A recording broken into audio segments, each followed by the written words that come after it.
বাংলাদেশের যে গণতন্ত্রের ধ্বংস করে দেওয়া হয়েছে,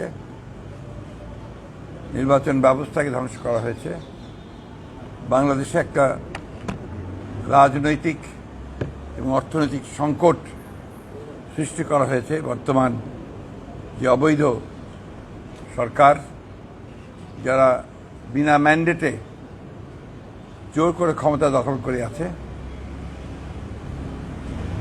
তাদের বিরুদ্ধে আমরা বাংলাদেশের বিরোধী দলগুলো দীর্ঘকাল ধরে আমরা সংগ্রাম করছি, লড়াই করছি। আপনারা সবাই জানেনও যে আমরা এই জন্যে রাজনৈতিক দলগুলো, আমরা অনেক দল, প্রায় 63টা রাজনৈতিক দল আমরা যুগপৎ আন্দোলন করে আসছি। এর মধ্যে সরকার দমননীতি চরম পর্যায়ে গিয়ে একটা দামি নির্বাচন করে তারা একটা নির্বাচন করেছে, আবার তারা ক্ষমতা সেই জবরদখল করে বসে গেছে বেআইনিভাবে।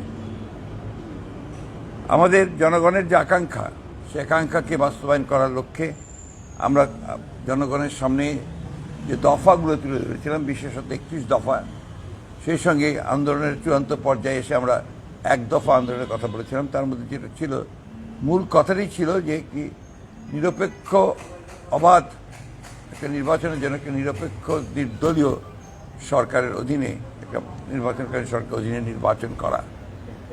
সেই লক্ষ্যে আমরা বিগত কয়েক বছর ধরেই আমরা রাজনৈতিক দলগুলোর সঙ্গে যুগপৎ আন্দোলনের ধারায় আমরা আলোচনা করছি, কথা বলছি, আন্দোলন করছি।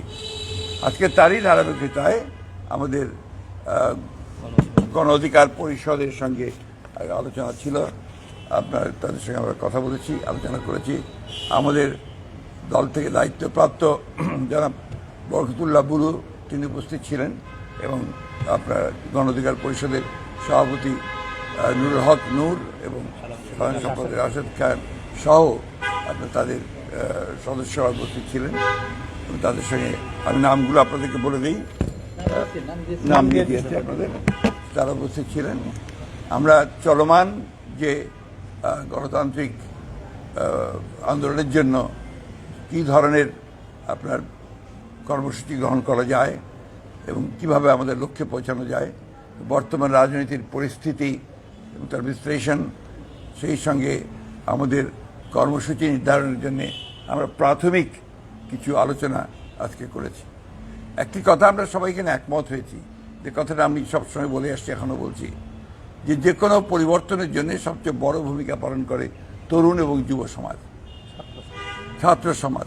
সেই ক্ষেত্রে আমাদের যারা গণ অধিকার পরিষদে আছেন, আমি খুব আশাবাদী যে তারা কিন্তু সবাই প্রায় একেবারেই তরুণ এবং ছাত্র নেতা থেকে উঠে এসছেন। ছাত্র নেতা ছিলেন নূর সাহেব, নিজেই ডাক্তার ভিপি ছিলেন, এবং তাদের ভূমিকাও এই আন্দোলনে অত্যন্ত জোরালো ভূমিকা ছিল। আমি যেটা আশা করব যে আগামী দিনের গণতান্ত্রিক আন্দোলনে তারা তাদের ভূমিকা অক্ষুণ্ণ রাখবেন, এবং একই সঙ্গে জনগণকে সংগঠিত করবার ক্ষেত্রে তারা তাদের ইতিবাচক ভূমিকা পালন করবেন। আমি আজকে বক্তব্য অন্যভাবে রাখতে চাই না। আমাদের বরকতুল্লাহ বুলু সাহেব আছেন, ভাইস চেয়ারম্যান, তিনি রাখবেন, আর আমাদের নূর সাহেব বক্তব্য রাখবেন। এখন আমি নূর সাহেবকে অনুরোধ করবো তার কথা বলতে। এই বিষয়ে পরে কথা বলি, এটা শেষ করি।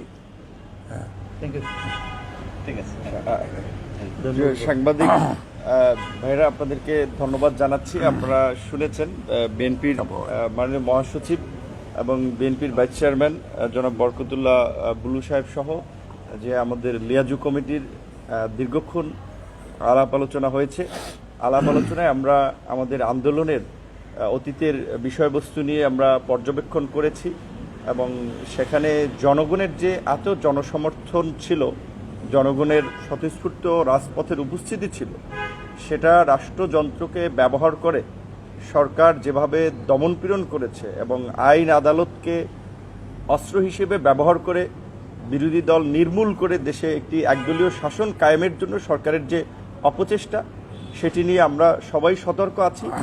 এবং এই যে 63টি রাজনৈতিক দলের যে যুগপৎ আন্দোলন হয়েছে, এই স্বৈর শাসনের অবসান ঘটিয়ে আগামীর নতুন রাষ্ট্র ব্যবস্থা গড়ে তোলা না পর্যন্ত এই রাজনৈতিক দলগুলোর যুগপৎ আন্দোলন চলবে।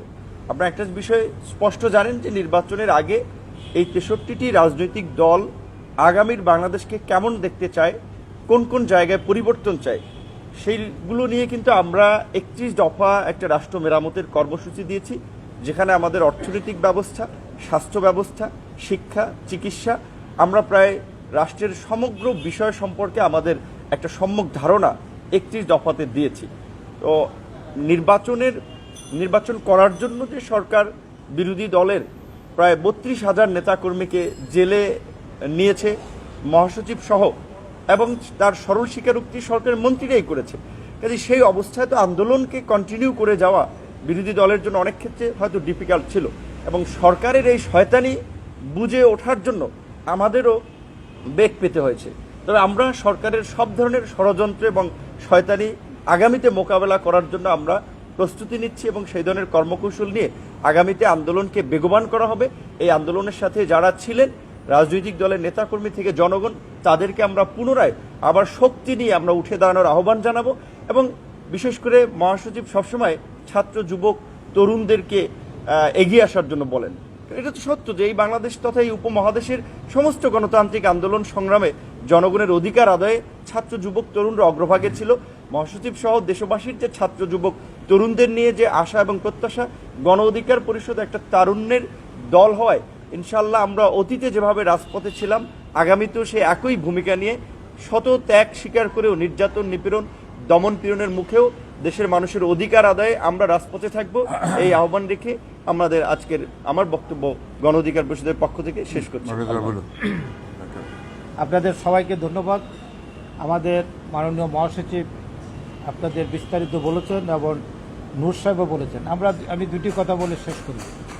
70-এর নির্বাচন পরবর্তী পর্যায়ে কী কারণে আমরা পাকিস্তানের সাথে মুক্তিযুদ্ধে গেলাম? একমাত্র গণতান্ত্রিক অধিকার জন্য। সেদিন যদি পাকিস্তান নির্বাচনকে স্বীকৃতি দিত এবং গণতান্ত্রিক অধিকার আমাদের মেনে নিত, তাহলে পাকিস্তান ভাঙত।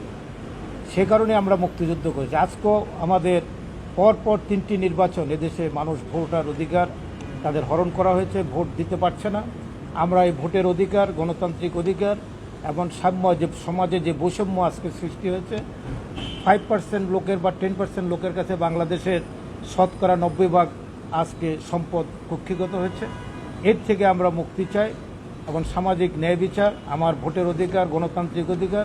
আজকে ম্যাক্সিমাম মানুষ দারিদ্র্যের সীমায় চলে যাচ্ছে।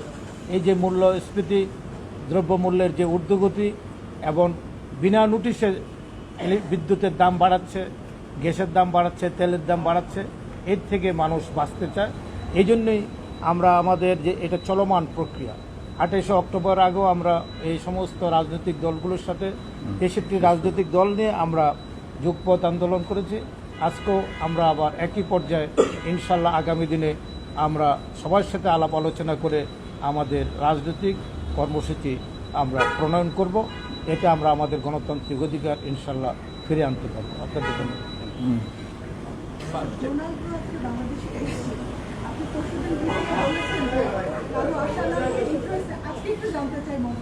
না, আমরা বাকি বরাবরই একই কথা বলছি। তো আমরা বাংলাদেশের জনগণ কারো উপরে নির্ভর করে তার গণতান্ত্রিক অধিকার ফিরিয়ে আনবে, এটা আমরা মনে করি না। বাংলাদেশের জনগণ সবসময় তার নিজের শক্তিতে, নিজের পায়ের উপর বল করেই 70 সালের পূর্বেও আন্দোলন করেছে, 70-এ আন্দোলন করেছে, 71-এ মুক্তিযুদ্ধ করেছে, এবং পরবর্তীকালেও আমরা যে আন্দোলন করছি এটা সম্পূর্ণ জনগণের শক্তিতেই নির্ভর করে আমরা আন্দোলন করছি গণতন্ত্রকে পুনরুদ্ধার করার জন্য। সুতরাং এই বিষয়ে আমরা খুব বেশি একটা কথা বলতে চাই না। ধন্যবাদ। আপনারা সবসময় বলে আসছে যে অর্থনৈতিক খোলা হয়ে গেছে, দফায় দফায় দ্রব্যের দাম বাড়ছে, বাংলাদেশ ব্যাংকে আমরা সাংবাদিক দিতে পারি না, ফলে অনেক গুজব কিন্তু ছড়াচ্ছে। আসলে দেশের অর্থনীতি কোন পর্যায়ে আছে? একেবারে ভয়াবহ পর্যায়ে। এটা খাদের কিনারায় গেছে, এটা পড়ে যাবে আর কি। ধন্যবাদ।